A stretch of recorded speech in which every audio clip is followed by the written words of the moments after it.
ఉపరాష్ట్రపతి ఎన్నికకు సంబంధించి ప్రధానంగా ఇండియా కూటమి సుదర్శన్ రెడ్డి గారిని అయితే అభ్యర్థిగా ప్రకటించడం జరిగింది. అయితే ఇప్పుడు రెండు తెలుగు రాష్ట్రాల్లో ఉన్న పార్టీలు మద్దతు ఎటువైపు ఉండే అవకాశం ఉంది అనే అనేక రకాల అంశాల గురించి మనతో మాట్లాడడానికి ప్రముఖ పొలిటికల్ అనలిస్ట్ కేఎస్ ప్రసాద్ గారు ఉన్నారు. ఆయనతో మాట్లాడదాం. నమస్తే. నమస్తే అండి. తెలుగువాడిగా వీళ్ళు అభ్యర్థిని నిలబెట్టినప్పుడు అసలు ఈ తెలుగు రాష్ట్రాల ప్రభుత్వాలు ఎటువైపు ఉండాలి, ఒకవేళ తెలుగువాడికి మద్దతు తెలపకపోతే ఎలాంటి రాజకీయ టర్న్ తీసుకునే అవకాశం ఉంది ఈ అంశంలో? తెలుగువాడి రాజకీయాలు శాసించే స్థాయి అది మహానుభావుడు పివి నరసింహారావు గారికి ఒకటికే చెల్లింది. ఉపరాష్ట్రపతులు తెలుగు రాజకీయాలను శాసించేస్తారన్న భ్రమల్లో ఉండండి మీరు ఎవరన్నా. నేనైతే ఉండను. ఎందుకంటే గతంలో వెంకయ్యనాయుడు గారిని చూసాం, ఇప్పుడు ఈయన చూడడం రెండే ఉంటాయి ఆప్షన్స్. తెలుగు రాష్ట్ర ప్రజలు పదవులు ఎవరికి కట్టబెట్టారంటే ఇక్కడ కాంగ్రెస్కి కట్టబెట్టారు, ఇక్కడ టీఆర్ఎస్ని ఓడగొట్టారు, అక్కడేమో తెలుగుదేశాన్ని ఓడగొట్టారు, తెలుగుదేశాన్ని గెలిపించారు, జగన్మోహన్ రెడ్డిని ఓడగొట్టారు. సో అలాంటి పరిస్థితుల్లో వాళ్ళ కూటమిల తరఫున అభ్యర్థులు నిలబెట్టినప్పుడు వీళ్ళు ఎవరెవరు ఎలిమెంట్లో ఉన్నారో ఫస్ట్ అది గ్రహించుకోగలిగారు. అర్థమవుతుందా? ఇక్కడ తెల్ల పెళ్ళం సినిమాలకు రామారావు గారు నటించిన సినిమాలు కాదు ఇవి.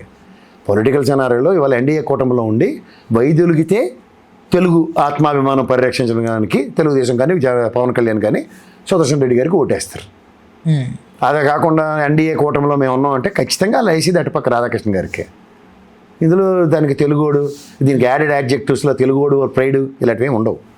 రెండోది, ఆంధ్రప్రదేశ్ రాష్ట్రం నుంచి ఇవాళ తెలంగాణ నుంచి ఒక అవకాశం కల్పించారు ఆ ఉపరాష్ట్రపతి అభ్యర్థికి అన్నప్పుడు వివక్షకు గురి చేయడానికి కాంగ్రెస్ వాళ్ళు ఎప్పుడు ఆంధ్రప్రదేశ్ ప్రజల్ని లేదా తెలంగాణ ప్రజల్ని పలిబస్సుల కింద వాడుతుంటారు.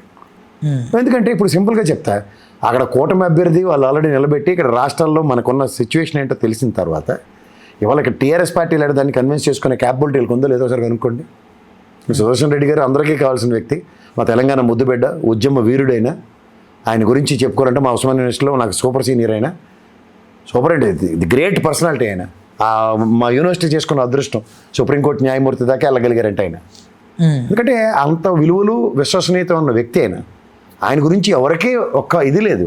కానీ ఒక మనిషికి ఇప్పుడు ఉదాహరణకి గతంలో ఉపరాష్ట్రపతిని నిలబెట్టి తర్వాత జరిగిన పరిణామాలు అందరం చూసాం. వాళ్ళ స్థాయికి తగ్గ మనుషుల్ని నిలబెట్టినా సరే ఇవాళ మా సుదర్శన్ రెడ్డి గారికి కూడా దేశం మొత్తం మీద అందరితో ఎంతమందితో యాక్సెప్టెన్స్ ఉందంటే తెలుగు రాష్ట్రాల్లోనే ఒక డిఫరెంట్ సిచ్యువేషన్ అడాప్టబిలిటీ అయింది. ఇప్పుడు ఉదాహరణకి రామారావు గారి ఆయనలో మహానుభావుడు పివి నరసింహారావు గారు నంద్యాల నుంచి నిలబెట్టినప్పుడు తెలుగు ప్రైడ్ని పార్టీ పరంగా కాపాడగలిగే ఔన్నత్యం ఉన్నప్పుడు ఖచ్చితంగా ఆయన పోటీని నిలబెట్టుకోకుండా ఆయన్ని ప్రధానమంత్రి అభ్యర్థిగా ఆయన గెలిపించుకొని దేశానికి తెలుగు బిడ్డని ప్రసాదించిన ఉదంతంలో ప్రపంచానికి దేశానికి ఎంత సేవ చేశాడో అనిర్వచనీయం.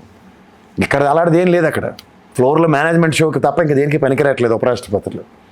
పైపచ్చి ఉపరాష్ట్రపతులకు కొన్ని డిస్కషన్స్ ఉన్నా సరే 6 నెలల పాటు ధనకడ్ గారికి ఏం జరిగిందో అందరూ చూసాం కూడా. చూసేవాడన్నా మాట్లాడగలిగారా? లేకపోతే ప్రెసిడెంట్ గారు ఏమైనా సూపర్ డిస్కషన్స్ తీసుకుని ఆయన ప్రొటెక్ట్ చేసిందా?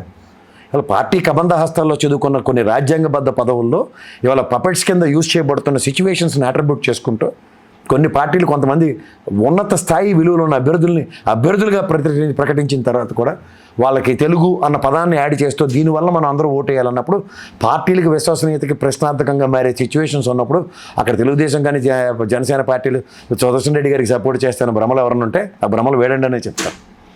ఇక్కడ పొలిటికల్ కంపల్షన్స్లో సర్వైవల్ కోసం ఇవాళ ఫ్లోర్ మేనేజ్మెంట్ సిచ్యువేషన్స్లో ఎవరెవరు ఎటుపక్క ఎలా ఏ ప్రాతిపదికల మీద ఈల్డ్ అవుతున్నారో అందరికీ తెలిసిన విషయాలే.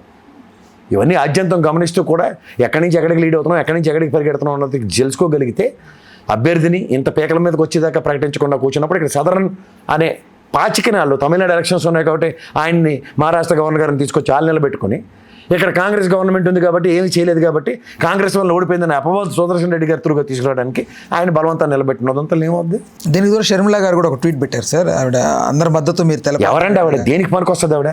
కనీసం ఒక సర్పంచ్ కూడా లేడు అక్కడ ఆంధ్రప్రదేశ్లో. ఎవరు ఏ ఎలక్ట్రల్ కాలేజీలో కనీసం ఒక్క ఓటైనా ఉందా? కాబట్టి తెలంగాణ వచ్చి చెప్పేది నేను పార్టీని ఇక్కడ మెర్జ్ చేశాను కాబట్టి కేసీఆర్ గారు మీ మీద ఆ రోజు చేసిన పాదయాత్రలు మీ మీద మాట్లాడిన క్షమించండి, తెలుగు బిడ్డగా మా కాంగ్రెస్ పార్టీ అభ్యర్థికి గెలిపించండి అని అభ్యర్థించుకోమండి. అట్లీస్ట్ ఏడా ఆంధ్రప్రదేశ్లో కూర్చుని పనికి మన చేత అంతనా ఎలక్ట్రల్ కాలేజీలో ఒక్కన ఓటైనా ఉందా? ఓ ట్వీట్ పెడితే ఎవరిని ప్రభావితం చేస్తుంది ఆవిడ? లేకపోతే కోలిడే ఎలక్షన్ చేశారు కదా కడప ఎలక్షన్ అంతా, ఇప్పుడు ఏమైనా 10 ఓటు వేస్తారో చూడు కనుక్కుంటా సరే. రాజకీయ అవసరార్థం ఏదో ఉనికిని చాటుకుంటూ ట్వీట్లు పెట్టి వాళ్ళ గురించి చర్చ ఏంటండి? సుదర్శన్ రెడ్డి గారి స్థాయి తగ్గించినట్టు అవుతుంది షర్మిల గారు ట్వీట్లు పెడితే. ఏసీ వాడికి కూడా మనసు రాకుండా ఏడు కూడా మేనేస్తారు ఆవిడ పెట్టిన ట్వీట్ చూస్తే. అది కాదండి, అవన్నీ టైం వేస్ట్ కార్యక్రమాలు. వాస్తవానికి దగ్గరగా సుదర్శన్ రెడ్డి గారి స్థాయికి నిజంగా it's a pride for us. ఆయన ఒక ఉపరాష్ట్రపతిగా ఆయనకి రిటైర్మెంట్ లైఫ్లో తెలంగాణ ఉద్యమ నాయకులకి ఒక గౌరవప్రదమైన స్థానం కల్పిస్తుంటే ఖచ్చితంగా నేను యాక్సెప్ట్ చేస్తాను. కానీ వెనక ముందు అన్న కాన్సెప్ట్లో తెలుగు రాష్ట్రాల్లో రేవంత్ రెడ్డి గారు వెళ్ళి చంద్రబాబు గారిని కన్విన్స్ చేయగలరా? కూటమి ప్రభుత్వం నడుస్తుంది కదా సార్, కూడగొట్టండి, మళ్ళీ మనం కాంగ్రెస్తో మీరు నేను ఎలాగైనా వెళ్ళిపోద్దాం, మా సుదర్శన్ రెడ్డి గారిని గెలిపిద్దాం ప్రజలేమనండి పిలిపించారు కదా రామారావు గారిని ఊటంకిస్తూ నంద్యాల ఎలక్షన్ని. శభాష్, నిజంగా చెప్తున్నాను రేవంత్ రెడ్డి గారికి శభాష్ అని.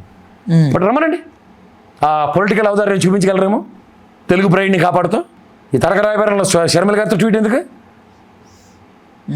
రేవంత్ రెడ్డి గారికి షర్మిల గారికి డైరెక్ట్ చంద్రబాబు గారితో యాక్సెస్ ఉంది కదా. పసుపు చీర కట్టుకుని కూడా వెళ్ళి వాయినాలు ఇచ్చుకుని ఇవి కూడా ఇన్విటేషన్లు ఇచ్చుకుని వచ్చిన అంతంత ఔదార్యాలు చెట్టుకున్నప్పుడు ఇదే పసుపు చీర బదులు కాంగ్రెస్ చీర కట్టుకుని వెళ్ళి ఎలక్షన్కి అప్పీల్ చేసుకుని రమ్మనండి వెళ్ళి. చేత ఇవన్నీ చూసాం సార్, చాలా చూసాం. గత ఎలక్షన్లో చూసాం, ఉపరాష్ట్రపతి ఎలక్షన్లో, ఈ ఎలక్షన్లో చూసాం. వాళ్ళందరి దగ్గరికి వచ్చి అప్పీల్ చేసుకున్న ఉదంతాలు ఉంటాయి. అప్పుడు తెలుగు మనసులు ఎలా కరుగుతాయో, తెలుగు 4123 పరంగా ఎలా జస్టిఫై అవుతాయో చూద్దాం ఉపరాష్ట్రపతి ఎలక్షన్. అంటే ఇప్పుడు షర్మిల గారు బీ టీమ్ ఆఫ్ కూటమి అని మాట్లాడుకుంటున్నప్పుడు, బట్ ఈవిడ ప్రలోభ పెట్టిన దానికి ఎంత మాత్రం అసలు ఎఫెక్ట్ ఉండదంటారా? కూటమి నుంచి సపోర్ట్ ఉండదా? అప్పుడు తెలుస్తుంది ఆవిడకి. మనం పెట్టింది కదా ఏంటంటే ఎవరు కవరేజ్ చేయట్లేదు నాకంటే, డబ్బులు ఇస్తేనే కవరేజ్ చేస్తున్నారు. డబ్బులు లేనప్పుడు ఏం కవరేజ్ చేస్తారో ఆవిడకే తెలిసింది. అలాగే ఇప్పుడు వెళ్ళి ఎలక్షన్కి ఓటేలు అడిగితే ఏం చెప్తారో సమాధానం తెలుసుకోమనండి, ట్వీట్లు పెట్టడం కాదు. అయితే కాంగ్రెస్ ఫస్ట్ ఆఫ్ ఆల్ వాళ్ళ స్టేట్స్లోనూ ఇవాళ రాజ్యసభ ఫ్లోర్లోనూ అండ్ ముఖ్యంగా పార్లమెంట్ హౌస్లో ఉన్న స్ట్రాంగెస్ట్ అపోజిషన్గా ఉన్నప్పుడు వీళ్ళు ఫ్లోర్లో మ్యాక్సిమం మేనేజ్మెంట్ వాళ్ళకి 240 ఉంటే మిగిలిన వీళ్ళకే ఉన్నాయి. వాళ్ళకేం ఎక్కువ లేదు పార్లమెంట్లో కూడా. సో నువ్వనేనా నా దగ్గర ఇవాళ నితీష్ కుమార్ చంద్రబాబు గారి వాళ్ళ ప్రభుత్వాలు నిలబడిన దగ్గర ఈ బ్యాలెన్స్ని కూడా, ఎందుకంటే మా బీఆర్ ఎలక్షన్స్ నేపథ్యంలో if they can tame Nitish Kumar it is a matter of fact. Sudarshan Reddy గారికి కూడా అవకాశాలు ఏం తక్కువ ఏం కాదు, it's wide and viable chances ఉన్నాయి. బట్ రూలింగ్ గవర్నమెంట్ పరంగా వాళ్ళ దగ్గర ఉన్నంత ఫ్లోర్ మేనేజ్మెంట్ ప్రజెంట్ సినారియోలో ప్రజెంట్ ఎరోనియస్ సర్కమ్స్టాన్సెస్లో వీళ్ళకైతే ఉండవు. అంచేత తగడం బగడం ఎలక్షన్ అయితే గ్యారెంటీగా ఉంటుంది. But outcome we need to anticipate. Sudarshan Reddy గారిది చేత లాస్ట్ మినిట్ దాకా నువ్వనైనా ఎలక్షనే ఉంటుంది.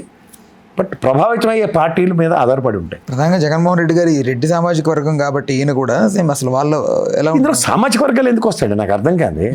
Jaganmohan Reddy is neutral platform మీద ఉన్నాడు. ఆయన ఎంపీలకే ఆయన ఆ రోజు ఇచ్చుకునే ఆత్మప్రబోధానుసారం ఓటేయమంటాడు, అంతకని ఇంకేముంటుంది. అందులో రెడ్డి ఇవన్నీ ఎవరు అంటారు? నీలం సంజీవ్ రెడ్డి గారి వల్ల ఏమైనా కాంగ్రెస్కి ఏమైనా ఉపయోగపడిందా? ఆయన ప్రైమ్ మినిస్టర్ అయినప్పుడు తెలుగు ప్రైడ్ అయినా రాష్ట్రపతి అయ్యారైనా రెడ్డి గారు అని చెప్పి ఇచ్చారా ఏంది? కులాలు మతాలు ఎందుకు తీసుకొస్తారు రాజకీయాల్లో? అది రాజ్యాంగబద్ధ పదవులు అవి. గౌరవ రాష్ట్రపతి గారు, గౌరవ ఉపరాష్ట్రపతి, గవర్నర్లకి ఇలాంటివి కుల ప్రాతిపదిక మీద ఎవరు రిజర్వేషన్లు దానికి ఉండవు. ఒకవేళ 2 తెలుగు రాష్ట్రాల ప్రభుత్వాలు తెలుగు వారిగా ఈయనకి మద్దతు తెలిపితే ఎన్డీఏ దగ్గర అనుకూల సీట్లు ఉన్నాయంటారా? లేవు. ఆంధ్రప్రదేశ్ ప్రభుత్వం కనుక సుదర్శన్ రెడ్డి గారికి సపోర్ట్ ఇస్తే చాలు, సభకు నమస్కారం. ఖచ్చితంగా ప్రభుత్వం కూడా కూలిపోద్ది అక్కడ. అవిశ్వాస తీర్మానం ప్రవేశపెడతారు, గ్యారంటీ అండి. ఇప్పుడు కూటమి అభ్యర్థికి వెళ్ళలేదు అనుకోండి, అక్కడ ఐఎన్డీఏ అభ్యర్థి గెలిచాడంటే ఆబ్వియస్లీ ఫ్లోర్లో స్ట్రెంత్ లేనట్టే కదా. డబుల్ క్రాస్ చేసినట్టు కూడా పార్టీ 2 రోజులు బయటపెట్టేస్తారు. ఆడు విరమించుకుంటాడు, ఆడికి టార్చర్ మొదలవుద్ది. టార్చర్ మొదలవుతాడు ఏం చేస్తాడు? ఖచ్చితంగా విరమించుకుంటాడు. బీజేపీ వ్యూహరచన ఎలా ఉంటుంది సార్? ఫ్లోర్ మేనేజ్మెంట్లో అమిత్ షా గారిని మించిన వాళ్ళు లేరు. మన ఇక్కడ పై పేలాలు ఒడియాలు కబుర్లు చెప్పుకోవడం అక్కడ జరక్కమందు. ఇంకా కాంగ్రెస్ పార్టీలో గులాం నబీ ఆజాద్, దిగ్విజయ్ సింగ్ ఇలాంటి వీరాది వీరులు ఉన్నారు. అంచేత గులాం నబీ ఆజాద్ ఎలా మడతెట్టాడో గతంలో చూసాం. అంచేత ఆ మడతను ఒకసారి రీకలెక్ట్ చేసుకోగలిగితే ఏమవుతుందో అందరికీ తెలుసు.